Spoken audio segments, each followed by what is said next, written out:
اور بار بار کہے کہ اللہ ہمیں بس ایک مرتبہ اللہ سے واپس کر دے، وہ تو ایمان ہوگا۔ کوئی کافر نہیں رہ جائے گا بھائی آخرت میں، محمود بھائی آخرت کو کافر رہے گا؟ اس وقت تو بھائی یہ پردے تھے نا، انسان کافر اسی وقت رہے گا جب تک یہ پردہ ہے، جب پردہ اٹھ گیا تو پھر کیا ہوگا؟ سب ایمان لے آئیں گے۔ لیکن ایمان وہی معتبر ہے جو پردے کے اندر ہو، پردے میں رہتے ہوئے ہو، دنیا میں رہتے ہوئے، عذاب آنے سے پہلے جو ایمان انسان لائے گا وہی ایمان معتبر ہوگا، ورنہ پھر اس کے بعد ایمان غیر معتبر ہو جائے گا۔ وہی کہا جا رہا ہے کہ آخر تم کس چیز کا انتظار کر رہے ہو؟ غیب پر ایمان ہے، غیب پر ایمان، یؤمن بالغیب۔ وہی ہم نے کہا نا کہ پردے میں وہی کہا تھا پردہ نہ ہٹاؤ، جب پردہ ہٹ جائے گا پھر قیامت آ جائے گی، پھر قیامت آ جائے گی اور اس وقت ایمان معتبر نہیں ہو سکتا۔ جی ہاں، وہ کہیں گے کہ اللہ راہ واپس کا نہیں اب کچھ نہیں، اب واپس نہیں، اب تو ختم ہو گیا، مہلت عمل اب ختم۔ تو یہ بات ہو گئی صاحب۔ آخر میں حل ضرور کہتے جو بار بار اس سورہ میں یہ دہرایا گیا، سورہ ابراہیم میں بھی آیا آخری رکوع میں کیا چیز؟ کہ ہمیں اس کو واپس بھیجا جائے۔ نہیں یہ ابراہیم نے ہر جگہ، بہت ساری جگہ، ہم یسترخون فیہا ربنا اخرجنا نعمل، ایک جگہ نہیں، کئی پورے قرآن مجید میں اس طرح کی ہے اللہ ہم کو بھیج دے۔ بس اس سورہ میں بھی ہے نا، اس سورہ میں بھی ہے کہ اللہ ہم کو بھیج دے۔ اب اگر تو بھیج دے گا تو ہم ایسا کام نہیں کر سکتے جو ہم کرتے رہیں، یعنی شک نہیں کر سکتے، بس بھیج دے، ایک مرتبہ بھیج دے، یہی سب کہیں گے۔ تو ایسا کیوں کام کرتے ہو؟ اس پر اقسم تم یہ سورہ میں بھی ہے نا، آپ نہیں تھے اس دن، اس سورہ میں دیکھیے یہ ہے، متواتر جگہ ہے۔ ہاں اس میں بھی ہے، اس میں صاف صاف یہ ہے کہ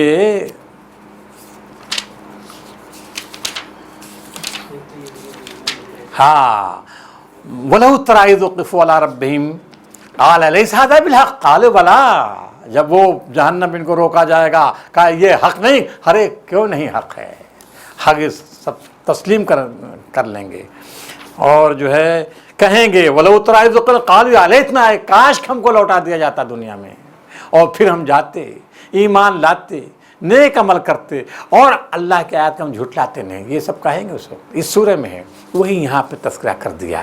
تم آخری ایمان نہیں، بس اسی کا انتظار کر رہے ہو، قیامت کا انتظار کر رہے ہو، تو قیامت آ جائے گی پھر کوئی فائدہ نہیں پہنچے گا۔ اب آگے جو ہے مولانا اس میں دو لوگوں کا ذکر ہے، ایک جو پہلے ایمان نہیں لائے اور دوسرا کوئی ہے جو ایمان میں کوئی، خیر نہیں، ہاں تو وہی بات ہو گئی نا، تو خیر کا جو او کسبت فی ایمانہا خیرا، یوم یاتی بعض آیات رب لا ینفع نفس ایمانہا لم تکن عملت من قبل او کسبت فی ایمانہا خیرا، بھائی ایمان کے اندر، ایمان کے ساتھ خیر یعنی بھلائی کام کیا ہو، یعنی کیا کہنا چاہتے ہیں آپ کہ ایمان خالی نہیں بلکہ ایمان کے ساتھ عمل صالح ہونا ضروری ہے نا۔ ایسے تو کوئی نہیں تھے نا اس وقت ہاں مکے میں، جو ایمان لائے تھے وہ تو مضبوط ایمان والے تھے، ہاں، منافق تو نہیں تھے اس وقت۔ ہاں منافق نہیں ہیں، بالکل صحیح فرمایا آپ نے، لیکن یہ قرآن مجید مکے میں کہتا ہے ایمان اور عمل الا الذین آمنوا وعملوا ثم رددنا اسفل السافلین الا الذین آمنوا وعملوا الصالحات۔ چلیے، جن لوگوں نے اپنے دین کو ٹکڑے ٹکڑے کر دیا اور گروہ گروہ بن گئے، یقیناً ان سے تمہارا کچھ واسطہ نہیں، ان کا معاملہ تو اللہ کے سپرد ہے، وہی ان کو بتائے گا کہ انہوں نے کیا کچھ کیا ہے۔ جو اللہ کے حضور نیکی لے کر آئے گا اس کے لیے 10 گنا اجر ہے، اور جو بدی لے کر آئے گا اس کو اتنا ہی بدلہ دیا جائے گا جتنا اس نے قصور کیا ہے، اور کسی پر ظلم نہ کیا ہے۔ بس ان الذین فرقوا دینہم، بے شک وہ لوگ جنہوں نے دین کو ٹکڑے ٹکڑے کر لیا، دین سے مراد دین اسلام ان کا دین تھا، پرایا دین نہیں تھا، اس کو انہوں نے ٹکڑے ٹکڑے کر دیا، فرقوں میں بٹ گئے۔ یہ اشارہ کدھر ہے؟ کن لوگوں نے دین کو ٹکڑوں میں بانٹ دیا؟ یہودی، اور کون؟ نصرانی، اور کون؟ مشرکین۔ یہ بات تینوں ہیں، کسی نے یہودیت کو اپنا دین بنا لیا، کسی نے نصرانیت کو اپنا دین بنا لیا، کسی نے اشراک باللہ کو، مشرکانہ عقائد کو اپنا دین بنا لیا۔ کہا یہ سب کے سب کام وکانو شیعہ، وکانو شیعہ، شیعہ جمع کس کی؟ شیعہ کی۔ بھیا صاحب شیعہ کی جمع شیعہ ہے، وہ شیعہ ہو گئے، سب شیعہ ہو گئے۔ شیعہ مانے پارٹی، جماعت مختلف گروہوں میں بٹ گئے، ایک شیعہ جو ہے ہمارے، ہم رہتے تھے اناؤ ضلع میں، تو ایک ہمارا دوست تھا شیعہ، سمجھ گیا آپ؟ وہ ایک روز ہم سے کرا، آپ ہی جی ادھر آئیے، میں گیا کرا کے، ارے بھائی ابراہیم علیہ السلام شیعہ تھے، ایسی کہتا ہے ابراہیم علیہ السلام شیعہ تھے؟ ان کا اچھا کیسے؟ وَإِنَّ مِن شِيَّةِ ابراہیم، ان کی پارٹ شیعہ میں، ان کی پارٹ ابراہیم میں تھا۔ تو ہم نے پھٹ کا بات صحیح تمہاری ہے، تو ہم نے کہا دیکھو ان الذین فرقوا دینہم، جنہوں نے اللہ کے دین کو فرقوں میں بانٹ دیا، تفریق کر دی، وَكَانُوا شِيَعًا، اور وہ سب سے شیعہ بن گئے، لَسْتَ مِنْهُمْ، اے نبی تم شیعوں میں سے بالکل نہیں۔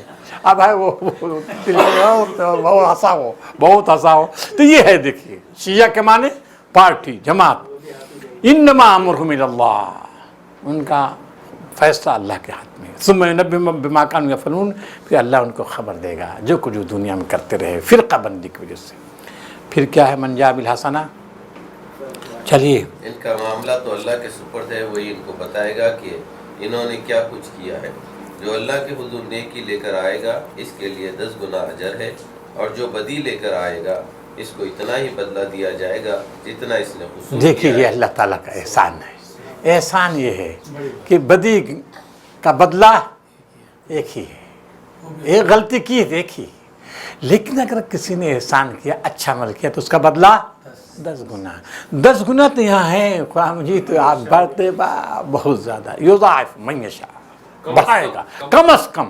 وہ 10 گنا بھی ہے وہ بڑھانے کے لیے، سمجھیے، ہاں بڑھانے کے لیے ہے، وہ کثرت بتانے کے لیے، بہت زیادہ بدلہ دے گا۔